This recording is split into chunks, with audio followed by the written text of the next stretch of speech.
தற்போது பார்த்து வருகிறோம். கிண்டி மெட்ரோ கட்டுமானத்தை முதலமைச்சர் விஜய் பார்வையிட்டு வரக்கூடிய அந்த காட்சிகளை பார்த்து வருகிறோம். கிண்டி மெட்ரோ கட்டுமானத்தை முதலமைச்சர் விஜய் ஆய்வு மேற்கொண்டு வருகிறார். தொடர்ந்து விவரங்களோடு இணைகிறார் நம்முடைய செய்தியாளர் ஜெரி. வணக்கம், விவரங்கள் வழங்கலாம். வணக்கம். மெட்ரோ 2ஆம் கட்ட திட்ட ஆய்வுகளை முதலமைச்சர் மேற்கொண்ட நிலையில அதில் ஒரு பகுதியாக மெட்ரோ, அதாவது கிண்டியில் நடைபெறக்கூடிய மெட்ரோ பணிகளை அவர் ஆய்வு செய்த அந்த காட்சிகள் தற்பொழுது வெளியாகி இருக்கிறது. அதாவது இந்தியாவிலேயே முதல் ஃப்ளைஓவர் பாலம் என்று அழைக்கக்கூடிய கத்திப்பாராவுக்கு மேல் தற்பொழுது மெட்ரோ பணிகள் நடைபெற்று வருகிறது.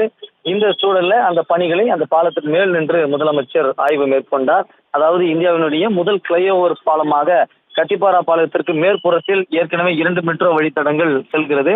மாதவரத்திலிருந்து சோழிங்கநல்லூர் செல்லும் 5வது வழித்தடத்தில் கிண்டி கத்திப்பாரா சந்திப்பில் பிரமிக்க வைக்கக்கூடிய உயரத்துல மெட்ரோ ரயில் இயக்கப்பட இருக்கிறது. தற்பொழுது உள்ள 1 மற்றும் 2ஆம் கட்ட வழித்தடத்துல இயக்கப்படும் மெட்ரோ ரயில் பாதைக்கு மேலே இந்த வழித்தடம் அமைத்து அந்த வழித்தட பணிகளை முதலமைச்சர் நேரில் சென்று ஆய்வு மேற்கொண்டிருக்கிறார். சென்னை மெட்ரோ ரயில் 2வது கட்ட பணிக்காக போரூரிலிருந்து செயின்ட் தாமஸ் மவுண்டை இணைக்கும் மெட்ரோ ரயில் வழித்தடத்திற்காகத்தான் இவ்வளவு பெரிய தூண்கள் அமைக்கப்பட்டு வருகிறது. கத்திப்பாரா பாலத்துல ஒரு புறம் கிண்டி நந்தம்பாக்கத்தை இணைக்கும் என்றால் மற்றொரு புறம் ஆலந்துறையும் ஈக்காட்டுத்தாங்கலையும் இணைக்கிறது.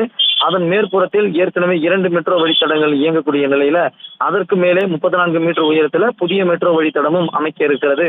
அதுவும் போரூரிலிருந்து வரும் வழித்தடம் கத்திப்பாரா பாலத்தில் 500 மீட்டர் அளவில் செல்கிறது. 120 மீட்டர் வளைவு கோணத்துல பாலம் அமையப்பட இருக்கிறதால மெட்ரோ ரயில் இயங்கும் போது பாதுகாப்பு கருவிகள் புதிய தொழில்நுட்பம் பயன்படுத்தியுள்ளதாக மெட்ரோ அதிகாரிகள் தெரிவித்த நிலையில அந்த பாலத்தினுடைய உச்சியில் நின்று முதலமைச்சர் அதிகாரிகளோடு ஆய்வு மேற்கொண்டார். அந்த காட்சிகள் தற்பொழுது வெளியாக இருக்கிறது.